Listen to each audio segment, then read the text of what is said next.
Good morning everyone. आज का topic है हुमायूं का साम्राज्य के लिए संघर्ष।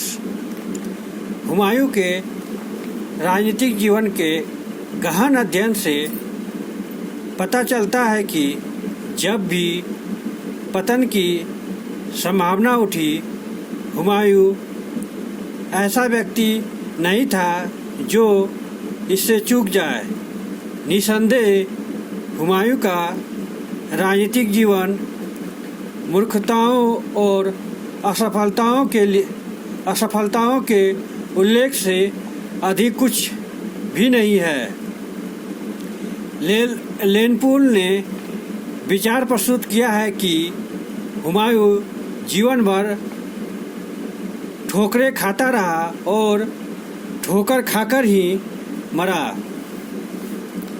सम्राट का जीवन आरंभ करते हुए हुमायूं ने एक मूर्खता यह की कि उसने अपना राज्य अपने भाइयों में बांट दिया और इस प्रकार वह अपने राज्य को समग्र बनाए रखने के आदर्श से ठोकर खाकर गिर पड़ा। उसने काबुल और कंधार, कामरान को, मेवात, हिंदाल को और संभल अस्करी को दे डाला। इतना ही नहीं, उसने कामरान को पंजाब और हिसार फिरोजा पर भी अधिकार करने की छूट दे दी। हुमायूं की ओर से यह एक भारी भूल थी। साम्राज्य को बांटकर उसने साम्राज्य के साधन ही बांट डाले और इस प्रकार अपने लिए अनेक कठिनाइयाँ खड़ी कर ली। हिसार फिरोजा का हस्तांतरण एक महान भूल थी, क्योंकि इससे कामरान को उस नए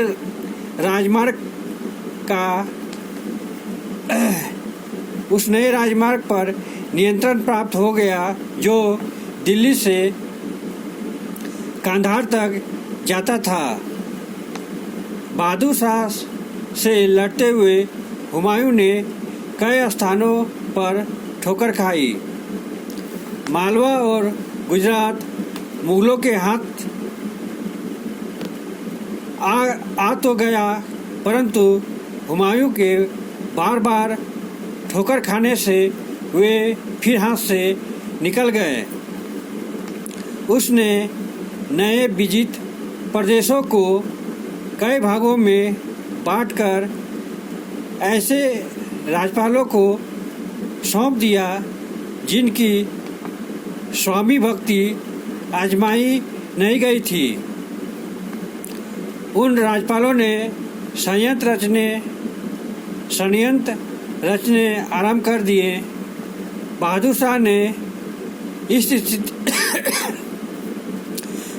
ने इस स्थिति का लाभ उठाया और मालवा तथा गुजरात पर फिर अधिकार कर लिया। इस प्रकार दोनों प्रांत जैसे आसानी से हाथ आए थे, वैसे लापरवाही के साथ हाथ से निकल गए। बिहार के शेर खां ने अपनी शक्ति बहुत बढ़ा ली थी और चुनार पर भी अधिकार कर लिया था। हुमायूं उसके विरुद्ध सेना लेकर गया, परंतु शेर खां ने इन शर्तों पर समझौता कर लिया। पहला, मुगल सम्राट के अधीन रहना। दूसरा, बहादुर शाह के विरुद्ध सम्राट की सहायता करना। इस प्रकार वह भूमि तैयार हो गई जिसके ऊपर हुमायूं को ठोकरें खाने थी। उसने अफगान सरदार की शर्तें मान ली। शेर खान ने मुगलों के कई प्रदेश छीन लिए। उसने गौड़ पर भी अधिकार कर लिया। हुमायूं ने उस पर चढ़ाई की और फिर एक भूल कर दी कि पहले गौड़ पर आक्रमण नहीं किया, जो खजाने से भरा स्थान था। उसने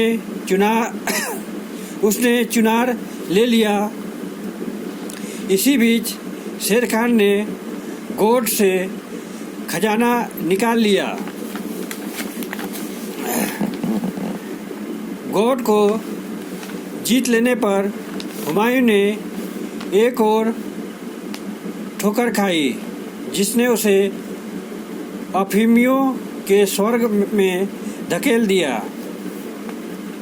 शेर खान ने हुमायूं की ठोकरों का लाभ उठाया और उसने अफगान सरदारों को